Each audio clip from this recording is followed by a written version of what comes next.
జీవన శ్వాస. బిడ్డ ప్రపంచంలోకి ఏడుస్తూ పుడతాడు. ఎందుకంటే సాధువులంటారు, ఆత్మ తన పూర్వపు జన్మలు గుర్తుంచుకుంటుందని. ఈ భూమి మీదకు రావడమనే ఆలోచనను, ఈ జీవితపు కష్టాలను తిరిగి అనుభవించడాన్ని అది ఇష్టపడదు. దీనికి సంబంధించినదే మరొక జ్ఞాపకం. ఈ ప్రపంచంలోకి వచ్చే ముందు బిడ్డ తన చేతులను బతిమాలుతున్న తీరుగా ఉంచి బయటకు రావడం. అది దేవుణ్ణి ప్రార్థిస్తుంది, దయచేసి నాకీ శారీరక జన్మను మరొక్కసారి ఇవ్వవద్దు.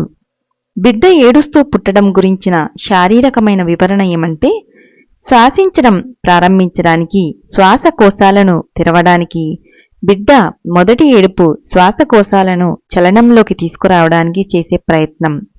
జీవించడం కోసం శ్వాసించడం మొదలు పెడుతుంది. బిడ్డ పుట్టినప్పుడు శ్వాస లోపలికి పోతుంది.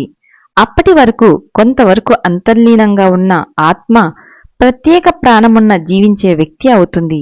దేవుడు అతడి ముక్కులోకి జీవన శ్వాసను ఇచ్చాడు. అప్పుడు మనిషి జీవించే ఆత్మ అయ్యాడు. చాలామంది పొరపాటుగా ఆత్మ బిడ్డ పుట్టుక సమయంలో లోపలికి ప్రవేశిస్తుందని నమ్ముతారు. కాని ఆత్మే గనుక అక్కడ లేకపోతే చిన్ని చిన్ని మొదటి కణాల నుంచి శరీరం పెరిగేదే కాదు. ఆత్మ పుట్టుక మునిపే పిండాన్ని వదిలి వెళ్ళిపోతే బిడ్డ చనిపోయి బయటికి వస్తాడు. మానవుడి శరీరం 16 ప్రాథమిక స్థూలమైన మూలకాలతో తయారైంది. ఇది 19 సూక్ష్మ శక్తి తత్వాల సహకారంతో చురుగ్గా పనిచేస్తుంది. వీటిని శుద్ధ చైతన్యంగా ఘనీభవింపచేయవచ్చు. మానవుడు జీవించే ఆత్మ అయ్యాడు అనేదానికి అర్థం, సాధారణ మానవుడి రసాయనిక మూలకాలతో తయారైంది. భగవంతుడు అతని శ్వాస రంధ్రాలలోకి జీవన శ్వాసను మొదట ప్రవేశపెట్టినప్పుడు ఆయన విధించినట్లుగానే భూమి మీద నిలవడానికి అతడు తప్పకుండా ఆక్సిజన్ను పీల్చాలి. బిడ్డ పుట్టినప్పుడు అతడు వెలుతురు చూసి కళ్ళు చికిలిస్తాడు. అతడు శబ్దాలు వింటాడు, వాసన చూస్తాడు, రుచులు తెలుసుకుంటాడు, శ్వాసిస్తాడు. పరిస్థితులన్నీ సహజంగానే ఉన్నాయని తలుస్తాడు. అతడు మళ్లీ భౌతిక శరీరంలో పడ్డాడు. మొట్టమొదటి శ్వాస తీసుకోగానే పుట్టుకకు ముందు బయటికి రావడానికి ఉన్న నిరోధం అంతా ముగిసిపోతుంది.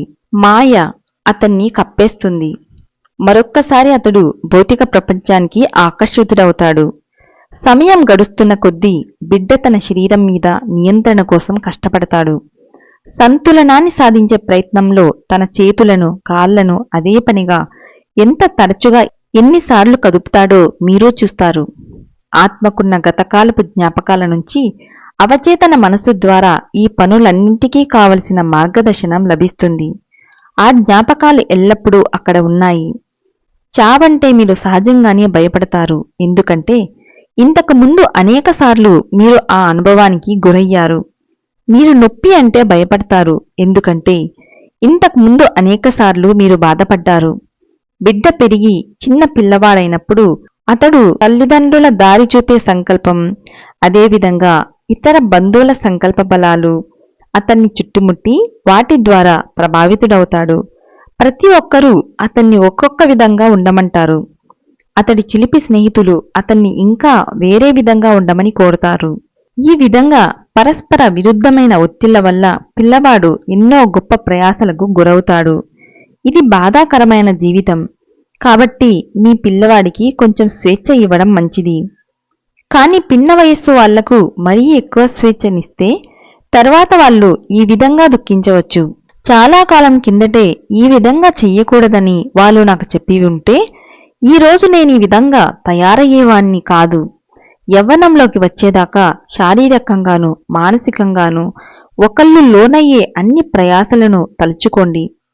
జీవితంలోని ఆ సమయంలో మన ఇంద్రియాలు ఎంతో చురుగ్గా పనిచేస్తాయి. కుర్రవాడిలో ఒక గొప్ప అంతర్యుద్ధం సాగుతుంది. ఇంద్రియాలతో పెనుగులాట అనే గొప్ప పోటీ జరుగుతుంది. ఈ యవ్వన సాహసకృత్యంలో విజేత కావడం, ఈ జీవనపు ఆనందాతిరేకంలో విజయవంతంగా సాగిపోవడం ఒక గొప్ప అనుభూతి. Thank you.